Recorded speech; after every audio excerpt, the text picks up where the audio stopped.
I was wrong about the Phoenix Suns. I think during the offseason and even before then, I had my doubts about this team, especially because of the moves they made in the offseason. And while I thought they got slightly better, I didn't think it was going to translate early on. However, this Phoenix team looks very different in just 4 games. And let me be clear, I'm not making this video just because of their record. There have been a lot of bad teams in the past that they'll win like 3 out of their first 4 games, and then they're a lottery team the rest of the year. Granted, I don't think Phoenix is one of those teams, and I'm not even trying to imply that, but I'm just saying that record this early on usually doesn't matter. No, it's certain things that I've been seeing with this team and certain players that are playing well that has made me want to make this video. Now, usually when I do these team videos, I follow a format. I talk about 3 to 4 players and then I move on, and then I talk about other guys in a future video. For the first half of this video, I don't even want to talk about the big 3 at all, because I want to talk about players that no one is really going to talk about. I also want to talk about coaching, because I think coaching is also different compared to last year. But first, I want to talk about the Suns' first round pick, Ryan Dunn. I am of the belief that Dalton Knecht of the Lakers and Ryan Dunn of the Suns are the 2 biggest steals of this year's draft. These were both guys that were mid first round picks that you could have easily had in the top 10. I think in college, Ryan Dunn wasn't the best shooter, but in the NBA, that so far has translated, which is something that's not very common. We've seen players in college that struggle from the 3 and they don't really get good until a couple years later. But so far, Ryan Dunn has been a great 3-point shooter, but yet that's not even what makes me most excited about him. This man's defense has been on a completely different level, and I think one of the best examples was last night versus the Lakers. In 1,224 games straight, LeBron has scored at least 10 points in a game. That streak was almost broke last night because of Ryan Dunn. In fact, there was a point in the game where people were realizing, holy shit, the streak could be broken, and people were begging for LeBron to score, and it was all because of Ryan Dunn. This man, Ryan Dunn, held LeBron to 10 points on 21.4% shooting of the field. And I know what some people in the comment section are going to say. Spex, LeBron is getting up there in age. He's finally starting to show how old he truly is. And in the first couple games of the season, I would have agreed with you. However, we just saw LeBron score 32 points in a comeback win. So it's very clear that if he needs to win, LeBron can turn it on. But he couldn't do that versus Ryan Dunn. And why is that? Well, in the simplest way possible, he just got beat. Dunn was just on him the entire night, and he was refusing to let him score. LeBron only took 4 shots on Ryan Dunn, and of those 4 shots, LeBron made 0 of them. Dunn blocked 1 of them and forced 2 turnovers. And this is just one example. Dunn has been great this season to start. I think it's safe to say that with their late first round pick, the Suns got their elite defensive wing that they desperately needed. One of the biggest issues about Phoenix was their defense. They have the guys to score. They have 3-point shooting, but something they didn't have was good defensive players. And Ryan Dunn is just one of those guys. Now, I want to switch gears real quick to Tyus Jones. I think Tyus Jones was a move that a lot of people looked at and didn't think it was that serious. They're like, oh great, your starting point guard is Tyus Jones. But Tyus Jones so far has shown to be a difference maker. The real reason why they got him was not because of his scoring. Sure, Jones is a point guard in the NBA. He's an okay scorer. He's not going to average you anything more than 10 points per game, especially on this team. But what he does is his playmaking and his ability to not lose the ball. He is one of the best players at getting assists and not turning over the ball. In fact, it's the reason why for the past couple years he's led in that exact same stat. I think during the offseason we looked at some starting lineups and I was like, there's no way they're going to start Tyus Jones, but he'll be a great 6-man. However, a lineup of Tyus Jones, the big 3, and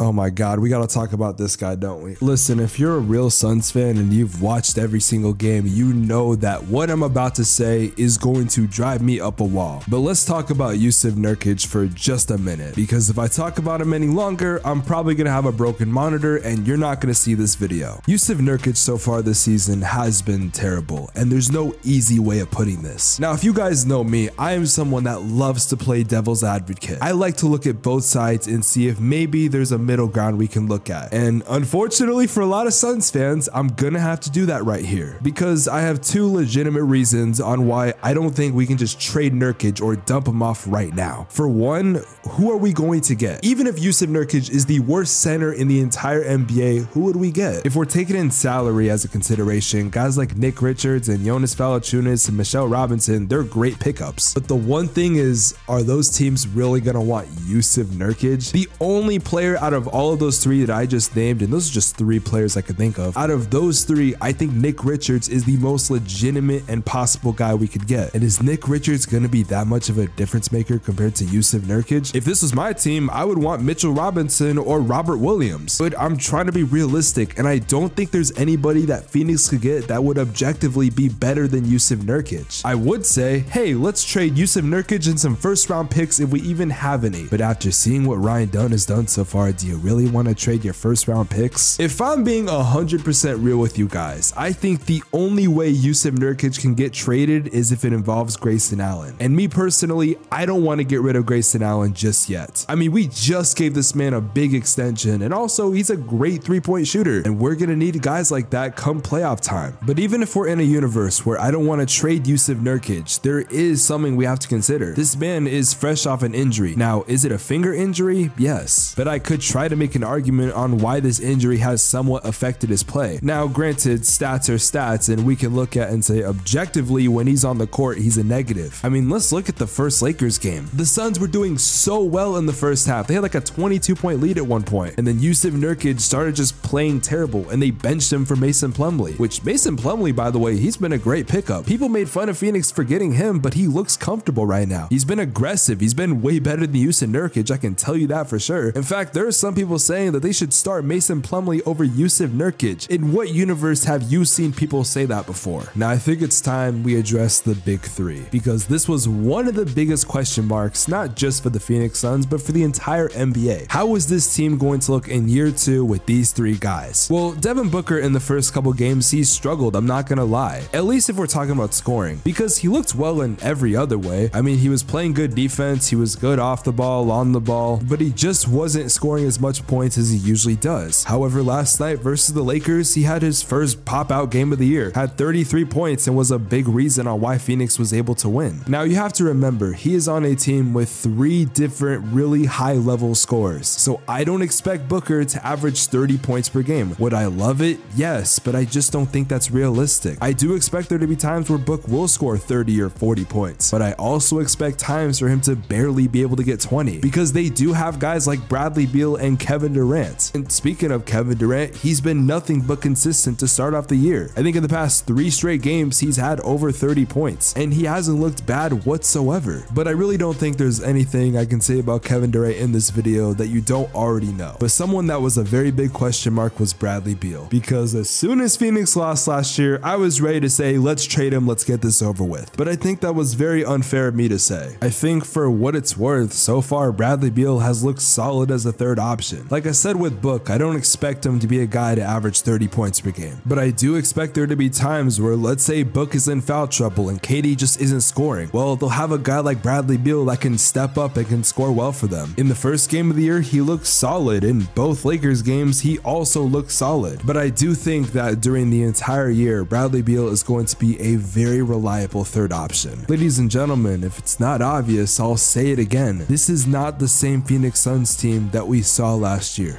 Leave a like on the video, subscribe to the channel if you're new, and I'm gonna see y'all boys in the next video.